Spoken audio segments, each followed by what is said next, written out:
So Bob asked me what I'm doing today. I'm getting ready to take down these sunshades we temporarily put up in Florida and for the Bahamas because it kept the heat out of the big salon windows.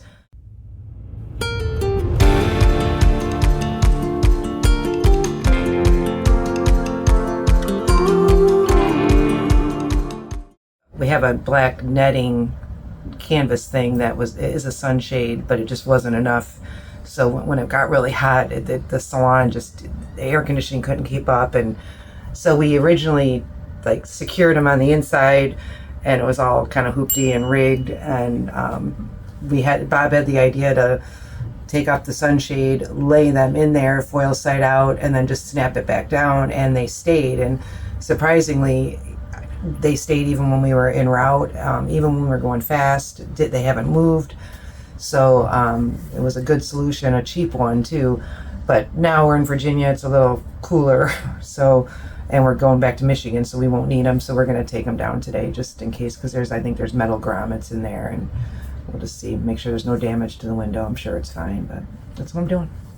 So maybe you can see through the window there, but we took some thermal camping blankets, 2 of them, and laid them foil side out underneath our canvas sunscreen to sort of reflect the heat out of here. It was only with a day or 2 in the Bahamas, and the sun coming through that front window was unbearable. So no, we were actually in Florida, I think. Key Largo. It was actually a few days in Key Largo, and the sun beating down through that front window was unbearable. So we figured out a way to put the thermal blankets underneath the sunscreen out on the bow windows, and now it's cool enough and cloudy enough that we think we're going to take them down for the rest of the trip to let some daylight in. So the outer layer that she's removing is our canvas sunscreen. A lot of boats have the exact same thing, and you can see underneath it we slid in some thermal camping blankets to reflect the sun out.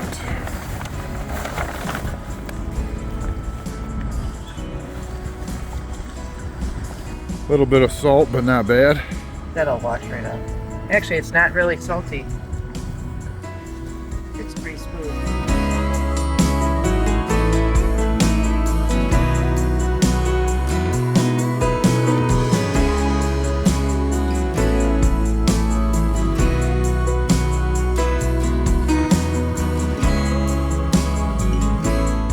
Well, there you have it. Now it's back to just the sunscreen, which it's mostly private, to see in at night when the lights are on. You can definitely make out shapes inside, but it lets in a lot more light for us.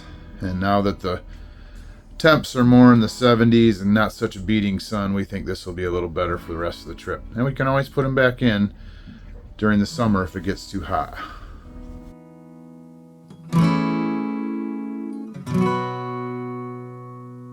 We spent the night in Hampton, just a little bit north of Norfolk, just about 11 miles upstream or up the bay, not even in the bay, but over in Hampton, and walked through a cute little downtown, hung out on the boat, kind of cold and chilly, so we didn't do much last night.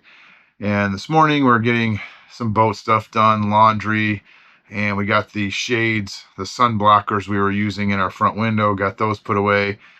And there's a strong Air Force history in this area, obviously Norfolk, and where they build ships and aircraft carriers and everything. But we are right across the street from a cool dog park where Ollie and Kathy have been having a blast. And just the other side of that is the Virginia Space and Air Science Center. So it opens at noon today, and we're going to go over there and check that out. Sounds like it's pretty cool, so we want to see what the place has to offer.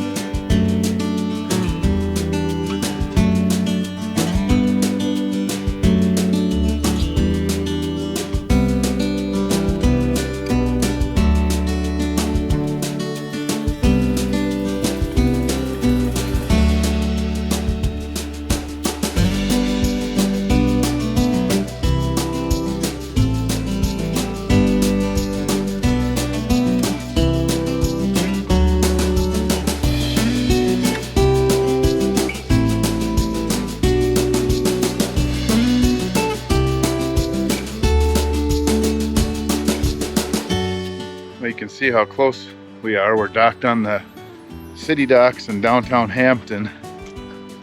And right across from us is the Aerospace Science Center.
Hampton, Virginia has a rich aviation history.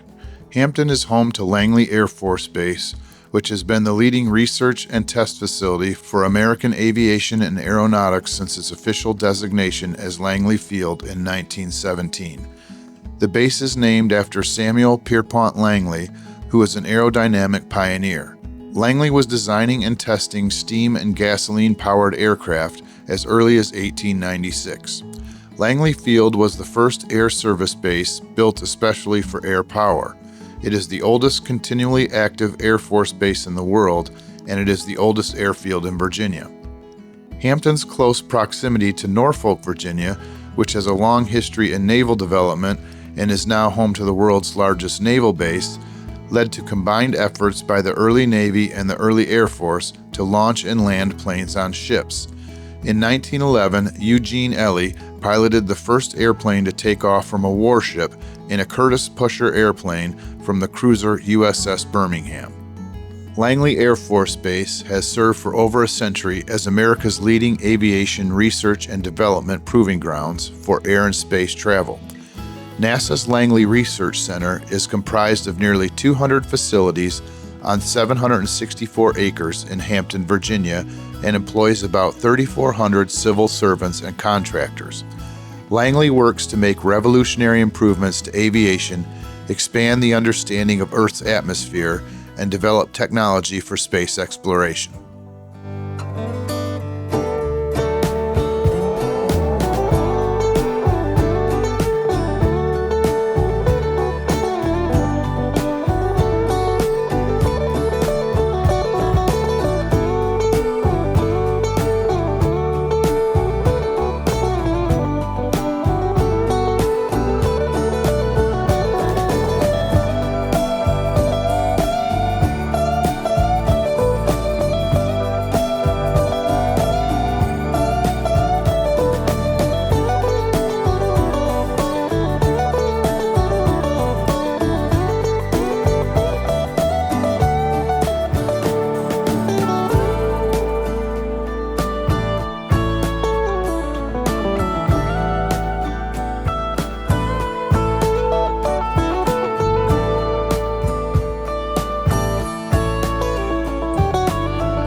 Well, that was a nice surprise heading over to the Air and Space Science Center. We had a great time. It was very cool. We walked downtown for a little brunch, and now we're going to get things in order and call it an early night probably tonight and head to Solomon Island Yacht Club tomorrow. The Chesapeake. We're running the Chesapeake. We're running the Chesapeake Bay tomorrow. Yeah. Hope the weather prediction's right.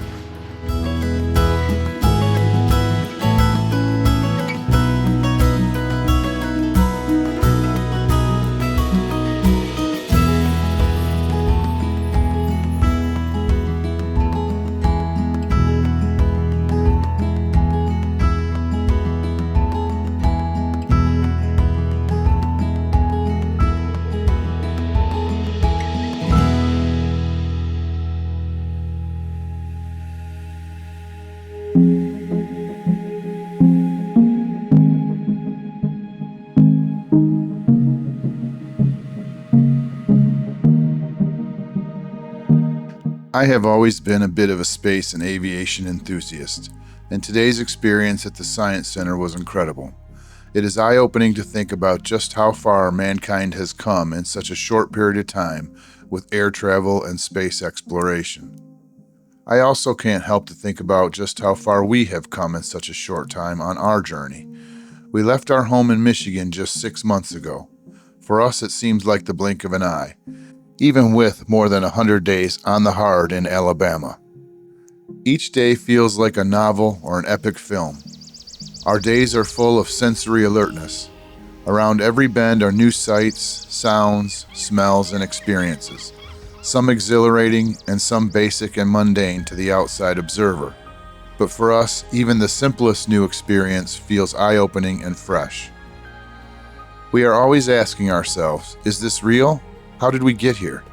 The past 6 months races through our minds in a flash, but in that tiny flash is a lifetime of new experiences and cherished memories. We have about 4,000 miles behind us now, and about 1,400 miles to go. It is time for us to make a serious push north to get back home. We have some commitments and obligations back in Michigan, and the time we allocated ourselves for our Great Loop adventure is running out. As the sun slowly fades for the day and the stars begin to appear, our thoughts drift to the excitement, new experiences, and adventures that lie ahead for us.